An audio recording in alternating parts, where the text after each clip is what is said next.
So I probably do, like this year already, I've booked, even with COVID-19, I booked about 40 weddings for this year, this time, and I have another 10 next year already booked. And I'll probably do about 2 officiant services.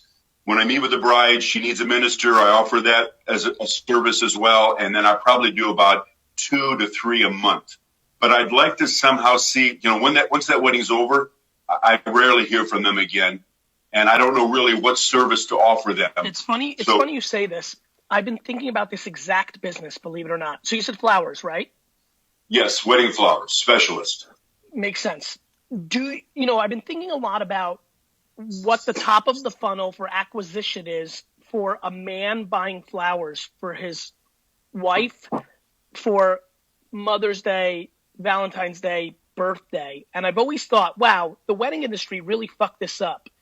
The flowers people, obviously a 10, 15, 20, 30, 40, 50, $100,000 flower execution at a wedding is very different than a $300 bouquet. However, right. If you think of the typical guy, which is a big audience, if the person that's doing flowers for the wedding literally just looked over at the other person at the wedding, which is the guy, which 8 out of 10 times, I'm sure is 6 out of 10 times is not involved intimately on the flower part, and said, hey, buddy, do you want to order a subscription from me that automatically sends your wife flowers on whatever 3 or 4 key occasions, anniversary, like there's 4 times a year between anniversary, yeah. Valentine's, eventually Mother's Day, if they go that route, and birthday. Yeah. I've been fascinated by leaving that free business on the table, even if you took a referral fee and outsourced it to somebody who did small things instead of big things. Got it? There you go. Got it? Even if you took 50% of if you roll up on any local florist and said, look, let's split it 50-50. I'm going to bring you the customer. You know how much advertising costs. I want 50% of the profit. But I'm there. I'm in the acquisition place. I mean, it's, by the way, back to, sisters and things like, I think there's a massive flower subscription business on the back of florists and subscription, not one time. Yeah. I mean, look, Calvin Knight in the comments, this is genius. I just may do that myself. Guys don't want to think about this shit. We suck. Yeah. So if you told me 4 times a year you're going to bang me for $300, or if somebody's $50 or whatever the number is, I'm thrilled. Yeah. That's the greatest. Yeah. That's more exciting than fucking wedding. Yeah, because now you're a good guy. Your wife's going to love you, or your family's going to love you. Your mom, whatever you. That's great. And per normal wedding, you're probably going to, inevitably half the groomsmen or the father are married anyway. Like there's probably 3. It's not one. I think if you really play it hard and don't come off super douchey, but you come off communicative, you're probably signing up 3 to 5 subscriptions at a time. That adds up. You said 40? Yeah, I do right now, and that's just right now. I mean, that's just here we are, April, and I had that even last month because of COVID-19. I've had to reschedule a lot of weddings, so I'm kind of open right now. But yeah, I should probably double that by the end of the year. I mean, you talk about 80, you talk about 2 people on average, sometimes 1, sometimes 0, sometimes 5, depending on the wedding party, that sign up for that subscription. Let's just call it 160 people 4 times a year. It's recurring. You might keep you asked me, how do I keep a customer or create a more than one time? I'm showing you a way to hit them 4 times a year in perpetuity. That sounds great. And I like that because as a floral specialist, wedding specialist, I'm not your normal retail store. So I order flowers, bring them to my home studio. I design everything here. So I don't always have flowers in the cooler like a regular retail. Correct. But if I develop a relationship with the retail business, that would be awesome. Or Eric, at scale, you eventually realize that besides birthdays and wedding, I mean, there's 2 times a year that you could do it yourself. Mother's Day and Valentine's Day, you could control that and keep all the margin, because once you get to scale and have 1,000 people on your subscription, now you have enough scale to buy both. You see where I'm going? Right. As long as it was local, because I'm from the Southern California Temecula area, because a lot of brides, they'll fly in, right? They'll do destination weddings. Yeah, but honestly, if you're outsourcing the fulfillment, you don't need to be local. What you need to do is spend a good couple months on finding 50 to 500 partners to be the execution, and you keep a margin on top of the execution. See where I'm going? Even outside of I got you now. Literally, Rick from Bernardsville, New Jersey, flies in for that destination wedding. He's like, hey, I'm pumped about this. You literally go to Google and type in Bernardsville or Sussex County, New Jersey florist. You call 5 of them. 4 are lazy and don't give a fuck. The 5th one's like, hell yeah, I'll take the free money. You cut the deal and away you go. All the orders go through you, so they don't go around you. I love it. That's a great idea. That's great. Well, listen, you didn't keep me around for nothing, Eric. You don't watch this shit for my looks. I promise you that. Thank you. Hey, I really love you, man. I love your content. You're a blessing, brother. Thank you, man. Talk to you soon. Take care. Bye-bye. Bye-bye. You too. Some people just got it like that. Listen, some people can score 45 in a big playoff game. Some people can sing the national anthem and make you cry. Other people can come up with business ideas. Like repetition. This is what happens when you do and think and live this for fucking 37 straight years every second of your life. This is what happens when it's your ethos. Let's keep it going. Hey, Gary, how's it going? I'm well, Benner. How are you? I'm doing good. So a little about myself. I spent about 7 years in the military. Thanks. And I later transitioned out. And now I'm going to college for professional and technical communications. I have about 3 years left, and a lot of my gears and a lot of my drive is turning towards the social media communications aspect of what's going on around in the world. And kind of my question right now is, how can I become a more respectable person in that industry? Meaning, why do you want to be respected? Let's play, because I think you'll see where I'm going. So why do I want to be respected? Because I want to be able to work with small clients, large clients, and also with, people that I can help. I want to be able to help others and help people. You want to grow. build your business, and you think the reputation matters. Yes. So I think that's right. I just wanted to hear you say it. I think the way you do it is you do 3 to 5 things and services and deals for free in return for the endorsement and the reviews on Yelp or Google reviews or, wherever that may sit. And I think you only do it for free with people that bring you the most value for their voice, right? So you don't just do it for somebody nobody's ever heard of because, Karen from Temecula, you can just, it's not going to drive you through the roof. So I think doing free work for people that have clout, that their endorsement on your website or your social, if someone lands on your social media and the profile says, Oprah says, Benner's fucking amazing at Snapchat, quote unquote, that's going to fucking matter. Yeah, I agree. And it's something that I'm trying to build, of course, as you said, I'm seriously writing this down because I have that mindset that if I don't write it down, it'll be gone forever. And I'm also trying to create a podcast. Respect is earned. Yes. Respect is earned. Right. We have a huge lead right now for VaynerMedia. Why? Because the person hired somebody and that person said, I worked with Vayner in the past and they're awesome. It's just through reps. The problem is when you're at 0, for example, speaking, my first speaking gig was paid for because I didn't even know it existed, public speaking. But after that, I did about 8 to 12 to 15 for free because I wanted to get the reps. I paid for my travel. Everyone's like, Gary, I want to be a motivational speaker. I'm like, well, I'm not a motivational speaker. First, I always play that game with them. But I'm like, look, if you want to be a public speaker, one of the best ways to do that is to speak for free at first. It's Dave Chappelle and Chris Rock and Eddie Murphy played fucking shit clubs for $2 or a free beer or free because you needed the reps. Taylor Swift played the fucking local, thing at 14 years old for free. Like everyone's like, I just don't understand how people don't understand this. Like, you need to know your worth. Don't do shit for free. Only said by people who aren't winning. Do some work for free to get the quotes, to get the reputation. Okay. The problem is the most people that don't want to do it for free realize that the work's not good enough to create word of mouth. If you actually believed you were great, you would always do shit for free. I always do shit for free because I know exactly what happens after the fact. It's true. That's why we're doing this, right? That's right. Got it? Alrighty, thank you, Gary, so much. Free work quotes. Listen, if somebody's willing to pay you, great. But at first, it's hard. Going from 0 to 1 is hard.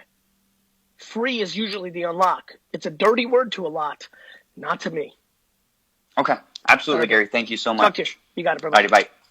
And by the way, for everybody who's going to go down the free path, if you just got inspired, get prepared to get screwed. You do a bunch of good work for somebody, and they're like, they don't like the work, and they don't give you a quote, and then you're like, fuck, Gary fucked me up. I thought I was going to get the quote from this. You have to realize that 1 or 2 quotes makes up for the 6 people that fuck you. If you're in business, you got to get ready to be fucked. Look at this deer. The deer knows. Deer's eating that shit for free. Free works in nature and in business. All right, let's keep it going.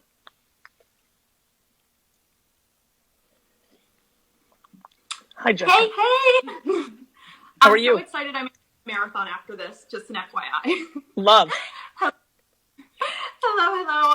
Hello. First, I just wanted to, can you hear me okay? Yeah, I can. Okay.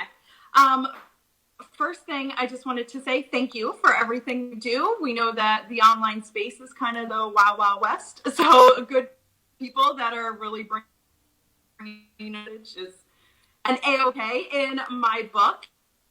Thank you. For my question, it's a little deep, which is why I wanted to bring it here. And that is the fact that I have been in business for about 8 years now. And I have been fortunate businesses in different industries online. And I keep running into the same issue where I know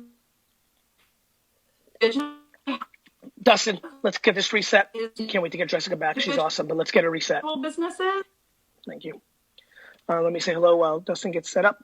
Boxy Nerd, always great to see you. Thank you for always being here. Gabrielle Rodriguez, I appreciate you back. D-Nation, what is good? Dirty Tea. I do like the Dirty Tea t-shirt. I do like that. Real quick, winetext.com. Today, huge offer, Chardonnay. It is summer season. If you're on the East Coast, this weekend was amazing. Really excited about today. Big time Chardonnay, white Burgundy. Big time white Burgundy, monster score. Forbes magazine went nuts for it. It's going to be a big offer. A lot of you are not drinking enough white wine, and a lot of you have been asking me. Really, today's wine is because I'm listening to the streets. Tons of red wine offerings. People have been complaining. That's the only way to put it. So monster white wine offering today. Let's keep it going. Oh, Jess. Are we back? We're back. All right. We're back. So my four businesses, you always come into the same place, which is having a bigger vision, but at the same time, it's one of those things that to accomplish the vision is going to take work. And even if it takes 5 or 10 years, it puts me in the fear of success with it of, okay, if it works, now what? Now I would be like close to 40 and I achieved like the thing I put on the pedestal this whole time. Or the fear of failure, where if you do this one thing, doesn't mean it's going to work like everything else. And if you really lean into that and go forward with it and it doesn't work, like, holy crap. So it's like, I don't put people. Yeah, I got it. Yeah.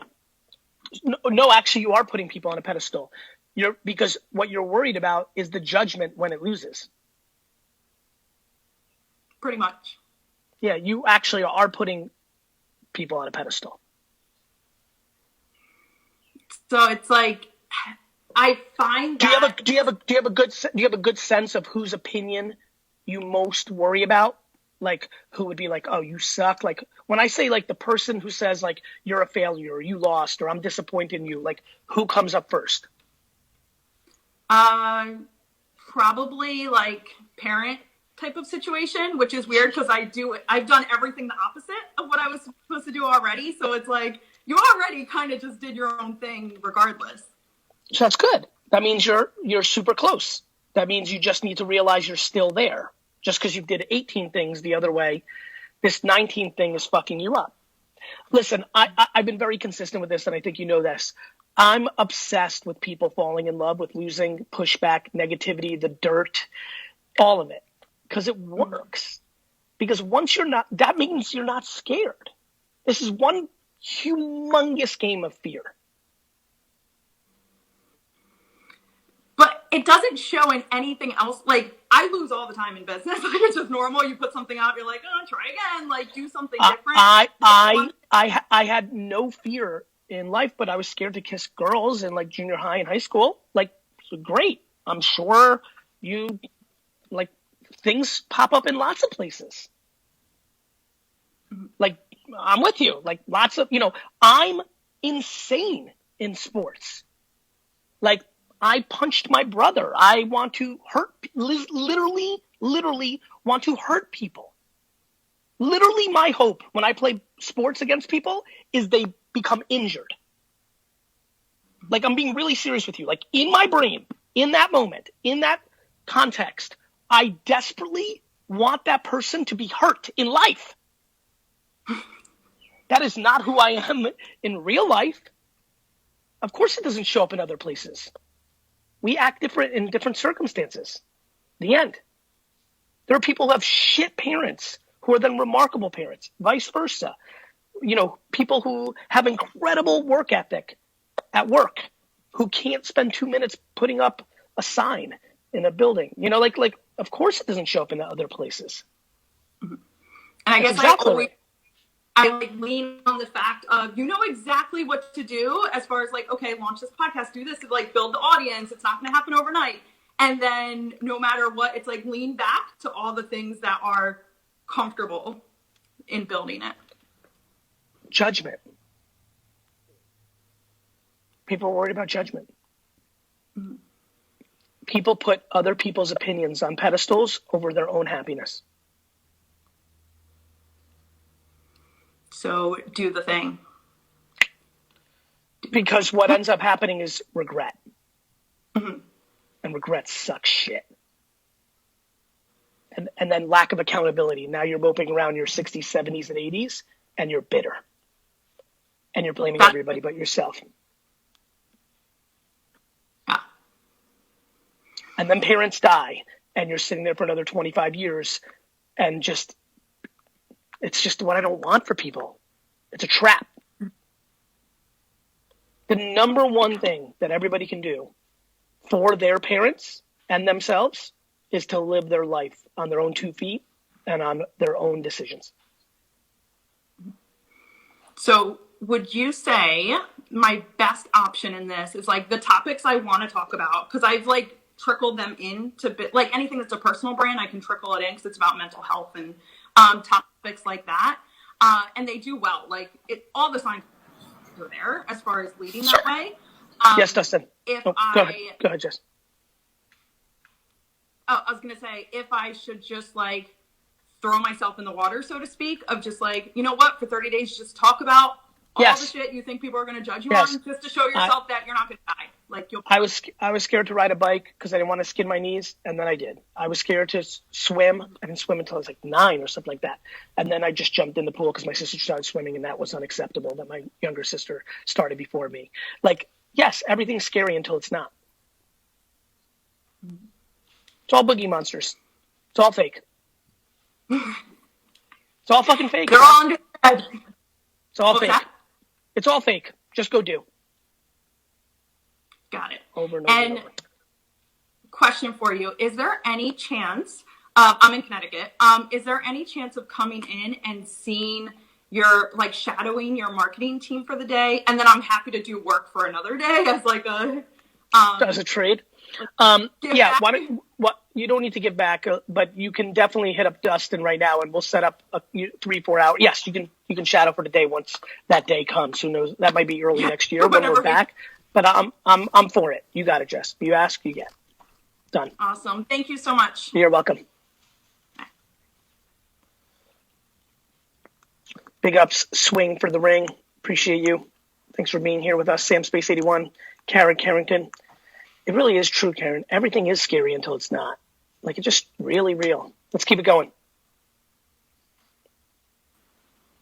Hey, Megan. Hi, Gary. How are you? Good. First of all, I just want to say thank you so much for everything you're doing. I've been listening to you for a while. Like, you really changed my life. You bring so much positivity. So I just from the bottom of my heart, I just wanted to say thank you. I really appreciate everything. You're welcome. So let me just give you a little bit of a background. I'm an ER physician, but I'm also a photographer. I've been doing photography actually since med school, which is ironic a little bit, but it's mostly travel stuff. I started a travel blog maybe 3 or 4 years ago. And then over the past 2 years, I've had some successes. I've been part of some galleries, some shows, things like that. So it's been great. But really, when COVID started, I began to document like my journey as an ER physician and a photographer on the front lines. I've been putting it up on the blog, and for the first time ever, I got some traction on my work. People interested, like people reaching out to me, bloggers and podcasters and things like that. So I'm very grateful for that. I've been kind of riding this wave of success. But my question is really, I want to reach out more and kind of present this project and put it out there. But my question is, I know you always talk about bring value. And I feel as a photographer, as a creator, sometimes it's really hard to, reach out and don't look like you're just pushing your content. I want to be able to provide value, but I just don't know how to do it in terms of, other than the work itself being. Well, the work itself is the value. If you're asking when you're reaching out, there's a couple ways. It depends on who you're reaching out to for what. I mean, you're more than welcome to reach out to people you admire